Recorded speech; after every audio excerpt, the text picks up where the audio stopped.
ಏನು ಮಾಡಾಕತ್ತಾಳ ಅಂತ ನೋಡಾತಿರನ ನೋಡ್ರಿ. ಇದ್ರ ಮೇಲೆ ಬರ್ದೇನಿಲ್ಲ. ಇದು ನಾವು, ಇದು ನಮ್ಮ ಫ್ಯಾಮಿಲಿ, ನಮ್ಮ ಸ್ಪೌಸ್, ನಮ್ಮ ಮಕ್ಕಳು. ನಾವು ಅವ್ರಿಗೆಲ್ಲರಿಗೂ ಪ್ರೀತಿ ಕೊಡ್ಬೇಕಂತಂದ್ರೆ ನಮ್ದ್ರೊಳಗೂ ಪ್ರೀತಿ ಇರಬೇಕಲ್ಲ, ನಮ್ಮಷ್ಟಕ್ಕೆ ನಾವು ಕೇರ್ ತೊಗೋಬೇಕಲ್ಲ. ಸೊ ಸೆಲ್ಫ್ ಕೇರ್ ಅನ್ನೋದು ಭಾಳ ಇಂಪಾರ್ಟೆಂಟ್. ಭಾಳಷ್ಟು ರೀತಿ ಅದಾವ. ಆದ್ರೆ ನನ್ನ ಪ್ರಕಾರ 3 ಭಾಳ ಇಂಪಾರ್ಟೆಂಟ್. ಯಾವ ಅಂತಂದ್ರೆ, ಒಂದೇದ್ದು ನಮ್ಮಷ್ಟಕ್ಕೆ ನಾವು ಬ್ರೇಕ್ ತೊಗೋಬೇಕು. ಒಂದು 5 ನಿಮಿಷ ಚಹಾ ಕುಡ್ಕೊಂತ ಹೊರಗೆ ನೇಚರ್ ನೋಡ್ರಿ ಅಥವಾ ಸಾಂಗ್ ಕೇಳ್ರಿ. ಎರಡನೇದ್ದು ಹೊಸದು ಏನಾರ ಕಲೀರಿ. ಹೊಸದು ಕಲ್ತ್ರೆ ಎಂಕರೇಜ್ಮೆಂಟ್ ಅನಿಸುತ್ತೆ, ನಿಮಗೂ ಕಾನ್ಫಿಡೆನ್ಸ್ ಬರ್ತೈತೆ ನಾ ಏನೋ ಮಾಡಾಕತ್ತೀನಿ ಅಂತ ಹೇಳಿ. ಆಮೇಲೆ ಥರ್ಡ್ ಆ್ಯಂಡ್ ಫಾರ್ಮೋಸ್ಟ್, ನೀವು ದಿನ ಎದ್ದ ಮೇಲೆ ನಿಮ್ಮಷ್ಟಕ್ಕೆ ನೀವು ಚಂದಂಗೆ ರೆಡಿ ಆಗ್ರಿ. ನಿಮ್ಮಷ್ಟಕ್ಕೆ ನಿಮಗೆ ಖುಷಿ ಅನ್ನಿಸ್ಬೇಕು. ನಂಗೆ ಗೊತ್ತೈತಿ ಎಷ್ಟೋ ಸತಿ ತಾಯಂದ್ರಿಗೆ ತಲೆ ಬಾಚ್ಕೊಳಕ್ಕೂ ಟೈಮ್ ಸಿಕ್ಕಿರಂಗಿಲ್ಲ. ಆದ್ರೆ ನಿಮ್ಮಷ್ಟಕ್ಕೆ ನೀವು ಚಂದ ಕಂಡ್ರಿ ಅಂದ್ರೆ ನಿಮಗೂ ಕಾನ್ಫಿಡೆನ್ಸ್ ಬರ್ತೈತಿ.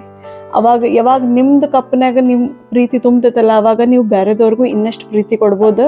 ಮನ್ಯಾಗಿನ ಜಗಳನೂ ಕಡಿಮೆ ಆಗ್ತಾವೆ, ನೀವು ಖುಷಿ ಇರ್ತೀರಿ. A tired mind can't give love to others, so fill it yourself first. ನಿಮಗೆ ಈ ವಿಡಿಯೋ ಸೇರಿತಂದ್ರೆ ಕಮೆಂಟ್ ಒಳಗೆ ಹಾರ್ಟ್ ಎಮೋಜಿ ಹಾಕ್ರಿ. ನನಗೂ ಚಲೋ ಅನಿಸುತ್ತೆ, ನನಗೂ ಖುಷಿ ಅನಿಸುತ್ತೆ. ನಮಸ್ಕಾರ. ನಾನು ನಿಮ್ಮ ಮಗಳು ರೇಷ್ಮಾ ಶಿವಳ್ಳಿ. ಜೊತೆಗೆ ಕಲಿಯೋನು, ಜೊತೆಗೆ ಬೆಳೆಯೋನು.